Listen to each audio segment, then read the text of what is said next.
I would like to address the point made by the first speaker regarding the UN sanctions and banning. And to that, I'd like to ask a serious question. If you get a UN or the EU to sanction it and ban it, how are you going to force the US to act, and US and their puppet states to actually comply? Because much like with the nuclear disarmament treaties, they refuse to sign it. They still refuse to sign it. And much like other peace treaties, they refuse to sign it because of their own selfish interest. And that is part of the question.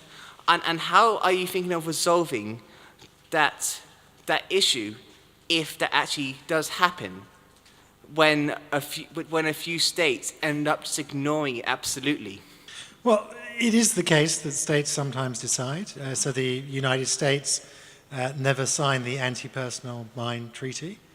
But actually, because of the international pressure not to be the standout on this issue, they actually apply rules that are stricter than required by the Anti-Personnel Mine Treaty. They didn't sign it because they wanted to let South Korea mine the DMZ to protect itself from North Korea, which is not actually permissible under the Anti-Personnel Mine Treaty.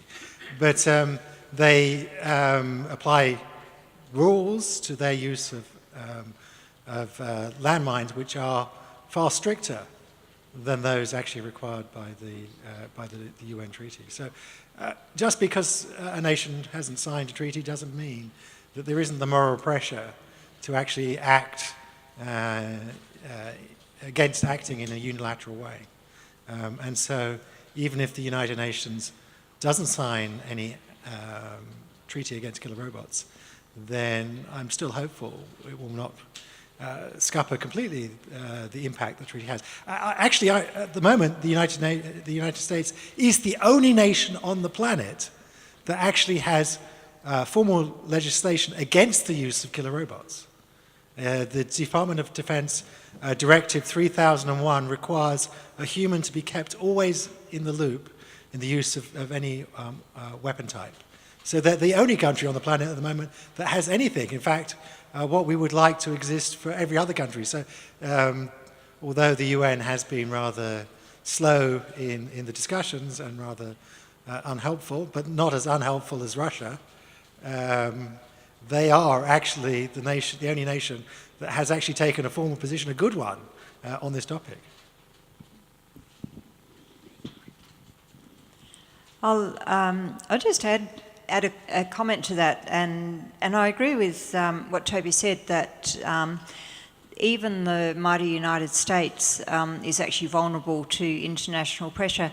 And I'm going to use the example again of the treaty to prohibit nuclear weapons. Now, when it was clear that it was going to become a reality this year, which it has, last year, talks leading up to the start of negotiations, the US was putting enormous pressure on its allies not to take part in the impending negotiations.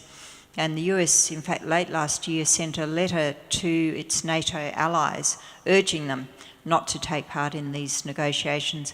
And the letter to NATO allies was quite interesting. The wording, it set out all the problems with a nuclear weapons ban treaty, and it said stuff like, well, a prohibition treaty will prevent our nuclear weapons exercises, etc., etc. Well, yes, it will indeed, and that's the whole point of the stupid thing. So even the United States recognises that treaties do create expectations, they change the norm, and they will in fact need to, if they want to retain status as a law-abiding nation, even though, you know, that might be a bit of a myth, but if they want the rest of the world to believe that they're a law-abiding nation, then they're going to have to comply to some extent. So I think every country is vulnerable to international pressure. I am Chandran from the committee.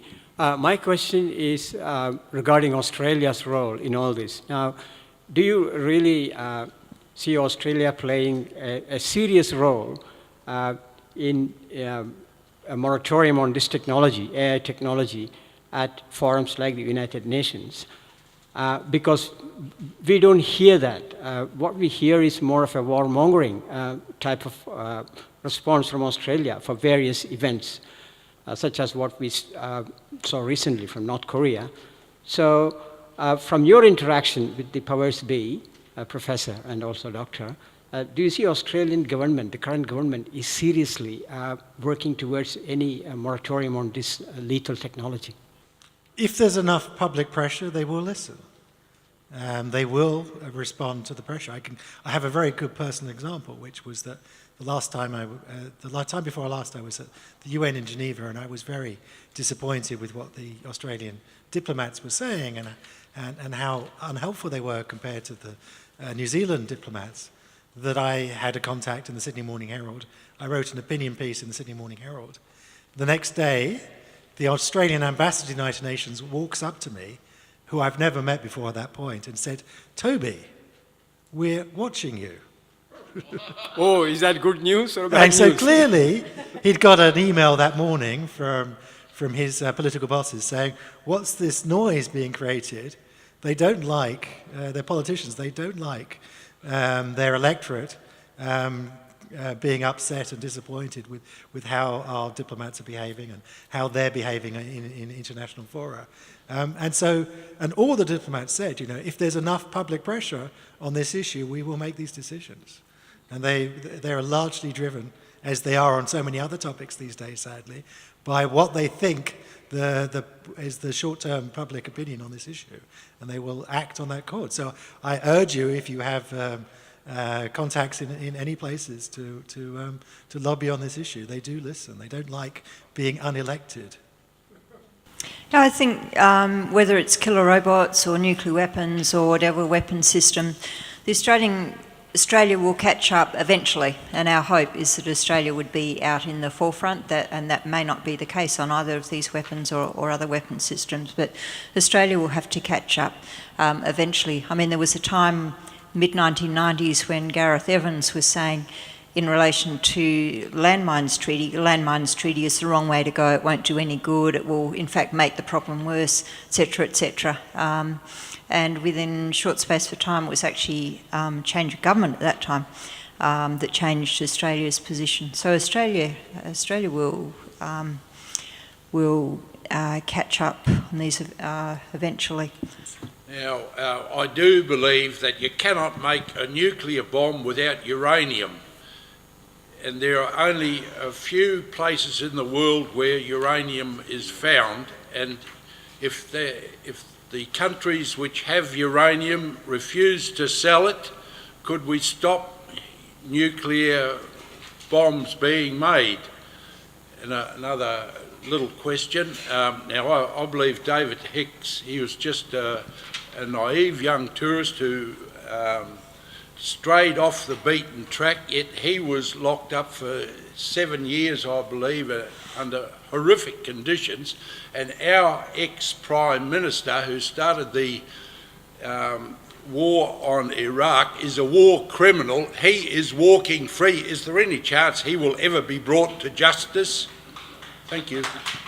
Yeah, good point. One does need highly enriched uranium or plutonium to make a nuclear weapon. The Australian government talks about a fissile material cut-off treaty as one of the best things to do to address the nuclear weapons problem.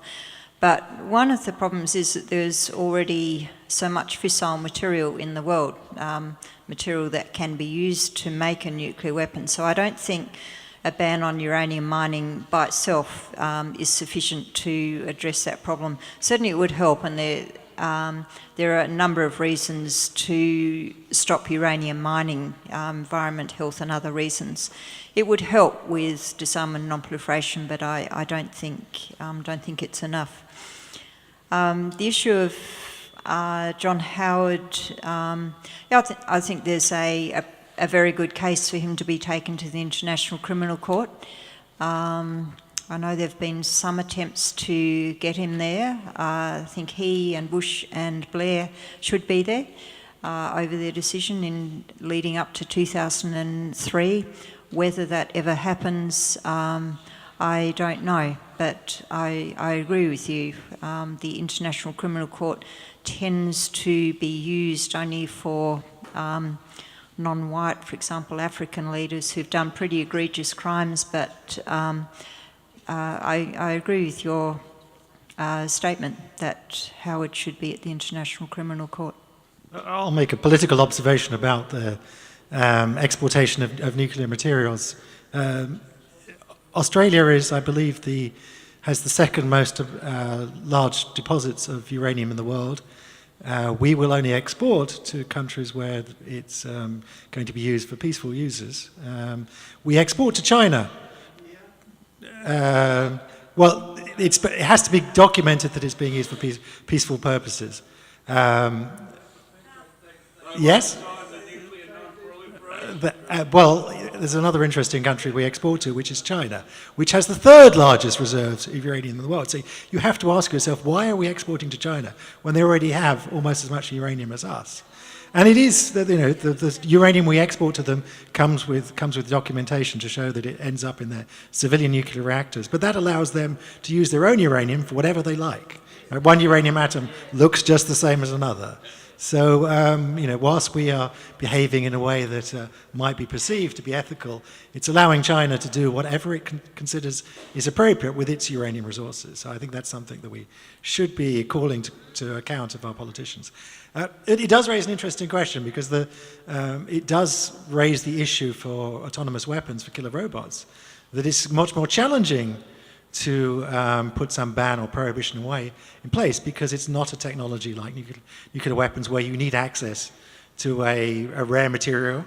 It's not a technology where you're going to need access to large engineering and scientific resources to build yourself a weapon.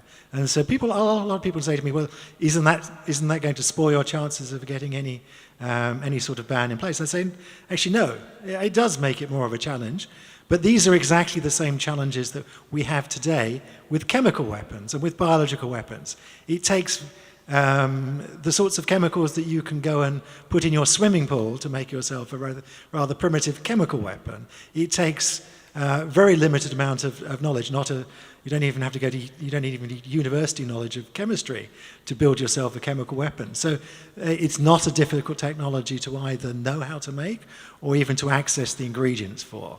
But nevertheless, the chemical weapon ban treaty has been, as I discussed earlier, relatively effective. My name's Bruce Toms, belong to the Progressive Labour Party. Now, attention was drawn to the fact that Australia's been continuously at war since 2001. Well, I think it should go beyond that. The Great Depression was only stopped by preparation for the Second World War. The Second World War led to war shortages, which created the need to have full employment, and this pattern continued right through the 1950s. War was stimulating employment, and so it was encouraged. And Vietnam and Korea, and you name it. So does this go beyond which weapons we're using or our governments are using, but to war itself and the need to abolish war? And so because it's a capitalist system, should we replace it with a democratic ecological socialism? Thank you. The need to abolish war. Yeah, I agree. I think there is a need to abolish war for a whole range of reasons, for humanitarian reasons, the fact that war, as technology advances, our capacity to kill advances, and indiscriminate killing seems to be advancing, not only the nuclear weapons World War II, but the aerial bombing right throughout World War II. I think the environmental impacts of warfare its contribution to climate change or the fossil fuel it's using, the human rights abuses. I mean, whichever way you look at warfare, whatever your key passion is, whether it's human rights, environment, humanitarian concerns, yes, we do need to look at other ways to resolve conflict and abolish warfare. And I think we need to really take a serious look at what the real threats are in this world. And terrorism really is not the primary threat to the world as a whole. I think the primary threats are to our climate, the fact that we're using resources at a rate of knots. And I think if we can get nations seeing the need to address these cooperatively rather than in competition, then I think actually that's one of our biggest challenges.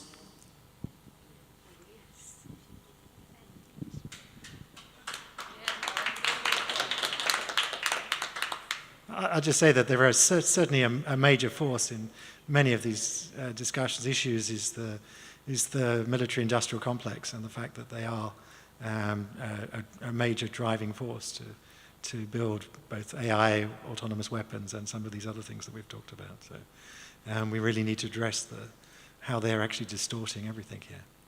I'm not sure how much this is off topic, but I'm interested in military drones.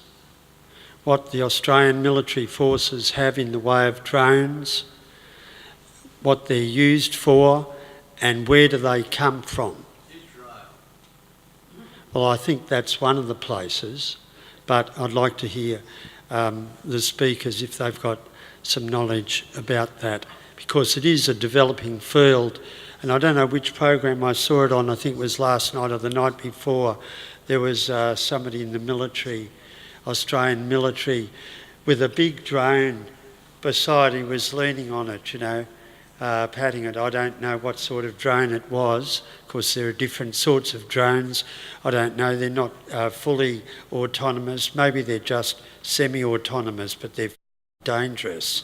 So yes, I mean, the Australian military forces do have a number of drones. I think they're mostly taken from the US and from Israel. They're all still today semi-autonomous. There's still a human who is actually making most of the piloting decisions, and a human, if they're firing a missile like the Predator drone, a human is still always making the final decision on those. But that won't necessarily stay the case for much longer, and certainly there are a number of fully autonomous drones that are being prototyped today. British BAE Systems have a supersonic drone that can fly across oceans and make its own kill decisions. I can't answer that question with authority, but I think Northrop Grumman plays a role in Australia's drones, and I think it's Northrop Grumman that makes the Reaper drone. That's all I can contribute to that, but I agree, it's a very important issue as well. I'll just add one more thing, which is that Australia is also a very good testing ground for them. We have lots of wide open airspace, so there's quite a lot of testing that goes on in Australia. Singapore Air Force takes up most of that. We have a very good air traffic control system. Unlike Europe, there aren't multiple authorities to deal with. Unlike the US, there isn't lots of civilian traffic over most of that space, so it's free to fly for the military. So we are a very good testing ground for them, and we allow that to happen. As I said before, we've got to get into smart technology. Of course, this goes up onto the Politics in the Pubs video, but Hiroshima Day didn't get many people. This is Hiroshima Day, Medical Association for Prevention of War, which Dr Sue Wareham's a member. Maybe the people watching it on video can get a still and put it up on their Facebook page. Thank you. Sue Wareham was one of the guest speakers at the launching of the Honour Roll for Peace at Addison Road Community Centre, who now employ me 12 hours a week to publicise their activities and pay me $0. This is their postcard. with a well-known Andy from the Leichhardt Greens on the front cover. We've honoured 64 peace activists. We should have one up for Stephen Langford soon, hopefully, if there isn't one already. There's one up for East Timor, Agent Orange activists, folk singers like Woody Guthrie. All of you know someone who's a peace activist, so take down the website from the Addison Road Community Centre website and nominate someone. It's $50 for 10 words plus their name, or $70 for 20 words. Now, my questions to the two speakers, the first speaker I'd like to ask two things. One is depleted uranium shells were allegedly used in the Iraq War II, not the 91 one, although they could have been used in that with the Gulf War syndrome coming out of it, but definitely in Gulf War II 203. And I believe that in Talisman Sabre exercises off the coast of Shellwater Bay near Rockhampton in Queensland, according to David Bradbury, who's interviewed all the families who live just south of there, there's a lot of birth defects in the family. Have they been using them there, depleted uranium shells? That's the question relating to the early discussion on uranium, and dirty bombs, I think's their other name. My other question is, there was a book on sale at Glee Books last week about how the recent release of television programs aimed at kids, the cartoons, are specifically conditioning their minds so they are emotionally deprived and they do not feel guilty or compassionate with seeing people killed on television, which is just an extension of what they've done in George Street pinball parlours for the last 30 years with our teenagers playing war games on those video machines. So can the first speaker comment on that as an aspect of robot artificial intelligence where the humans are being programmed to feel less compassionate about killing people, so they're recruiting another generation of warriors that will indefinitely come back with post-traumatic stress from whatever frontier they go to, but they won't understand why. So the US Air Force just passed a major milestone, which is they now have more drone pilots than fighter pilots. And all those soldiers sitting in containers in Nevada are flying the drones over Afghanistan and Iraq, and they're suffering post-traumatic stress trauma at the same incidence rate as the people in the real battles, physically in place.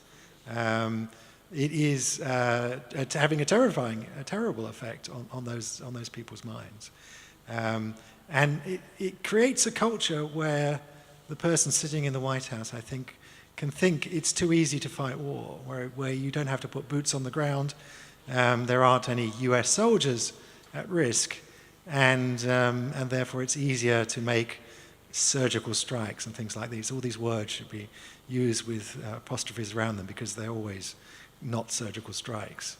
And we've probably been drawn, there's a very good argument, we've probably been drawn into many of these conflicts because of these sorts of decisions, and the people in these areas see a horror rained on them from these semi-autonomous drones flying above them in the sky, feeling rather helpless to defend themselves, and they reply in the only way that they feel they can, with acts of terror. And ultimately if we are going to resolve these issues, if we do feel that we have a responsibility as the world's international policeman, and there's a question about whether really we should feel that we should be doing that, but if we do accept that role, we are not going to solve these issues by raining terror on them remotely from above. We will actually have to do the difficult task of putting boots on the ground and engaging the community and working out a sensible political outcome so that those communities can move on. We can't just go in and kill lots of people and then expect the society to continue, as we've discovered in places like Afghanistan. We actually have to think about, well, what's the exit strategy now that we've actually started to muddy our feet in this problem? Depleted uranium shells in children's TV propaganda. I have no experience of that topic, except depleted uranium shells are not dirty bombs. There are other types of dirty bombs. Depleted uranium shells are using the fact that uranium is the heaviest, or one of the heaviest elements known. That's why it's about to split itself in its atoms into parts, because it is so heavy.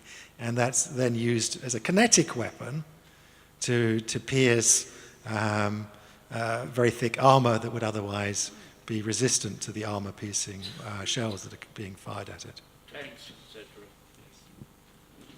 Can Susan comment on the kids' propaganda on media? Yeah, violence in culture is a problem, and I'm not an expert in that, but I think there are serious concerns with exposing children to violence in a way that makes them relatively, or has the potential to make them relatively immune to suffering inflicted on other people.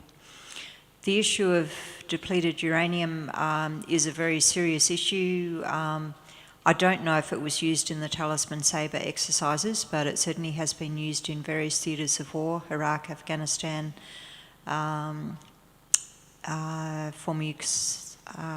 it's Kosovo it was used. And it's low-level radioactivity. So basically the people living in the area are left for very long periods of time possibly exposed to very low levels of radioactivity, which we know does have finite health effects. The last, unless somebody wants to come after me. I got an American friend here, but he wouldn't ask an American question, so I will. Well, he's American more than a pommy. Okay. Given the elephant in the room, and nobody mentioned tonight about Donald Trump, he has already sent to attack Syria and Afghanistan, and probably done by some robots in the United States. What do you think are his possibility, given his erraticness, of putting one in North Korea? Everybody wants to, talk about and speculate about it, and I'm sure he would like to do that. Perhaps his military is stopping him because the consequences will be drastic. But given your expertise, do you think there's a possibility he could do something drastic like that?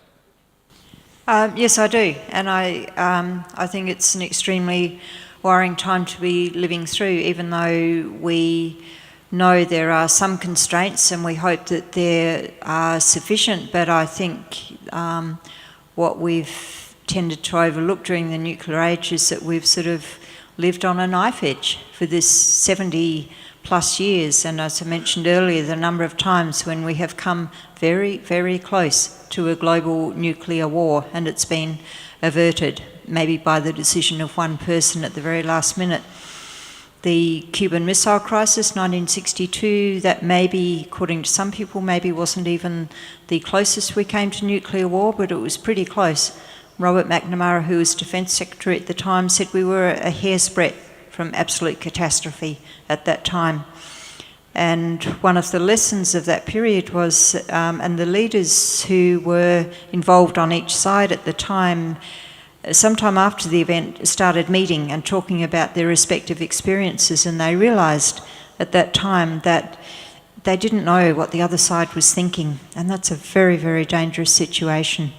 And almost certainly we're in a similar situation now. We don't really know what the North Korean government is thinking. I'm sure Donald Trump doesn't. Lines of communication are not there. I think this is very dangerous. We can only hope that there is sufficient restraint on Kim Jong-un and on Donald Trump. Whether that will last, I don't know. Apparently today, I think there was an assurance from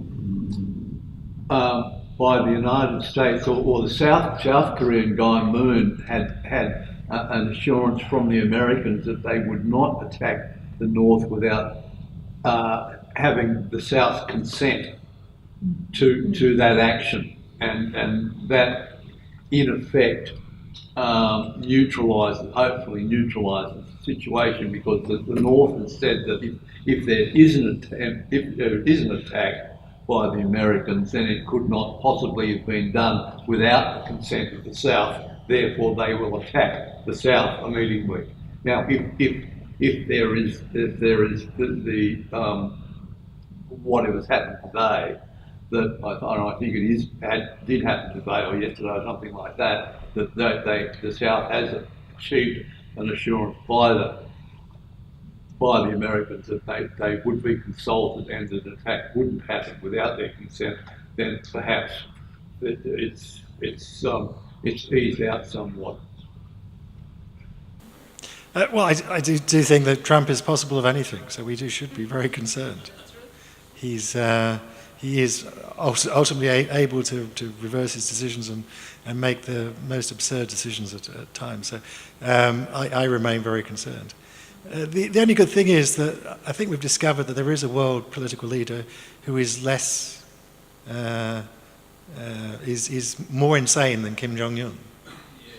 And so hopefully Kim Jong-un is smart enough or sane enough to realise that he's dealing with someone who is really insane. Thanks for that information. I'm just going to comment about, and I made an analogy earlier with pre-World War I period, and I don't know if you've come across the book, Douglas Newton's book. He might have even spoken here, Sydney historian who wrote about the political process in Australia leading up to World War I, and the name of the book escapes me. But it's a terrific book, and Douglas Newton makes the point that Australia actually offered troops to go to World War I even before a decision had been made in London about going to war, and the British cabinet was actually divided, and the fact that Australia and one or two of the other colonies had offered troops really emboldened those in the British cabinet who were in favour of going to war. Now, if we make an analogy with today, what effect is Malcolm Turnbull's all the way with Donald J language having in emboldening those in the US who would be in favour of war against North Korea, or whether it's in favour of war against Iran? So what we should be expecting from our government is, no way, you will not be going to war on our behalf, and we want no part of this. It's not in our interests, it's not in anybody's interests. Now, I don't think we're going to see that from Malcolm Turnbull, but I think that's what we should be demanding, and we need to be making that point over and over again, that US wars were not even in the interests of the US, but they're certainly not in Australia's interests. Australia's military personnel are actively participating in the current American military exercise in South Korea on the border there. Yes, that's true.